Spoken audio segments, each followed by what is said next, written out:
How to sync Shopify customer data with HubSpot CRM. First of all, let's open the HubSpot website and log into your account if you have not already. Once the website is open, I will first check if the contact is available. As you can see, this contact is not available.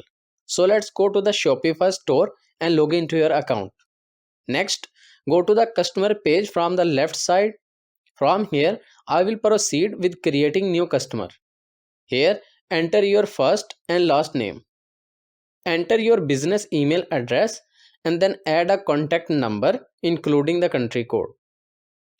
Once everything is done, click on the Save button at the top. Once the customer is created, let's go back to the HubSpot page and refresh the HubSpot customer menu. You can see that the customer's information has been automatically synced from Shopify to HubSpot. And that's it. This is how you can sync Shopify customer data with HubSpot CRM. I hope this video is helpful for you. For more information, please subscribe our YouTube channel and thank you for watching.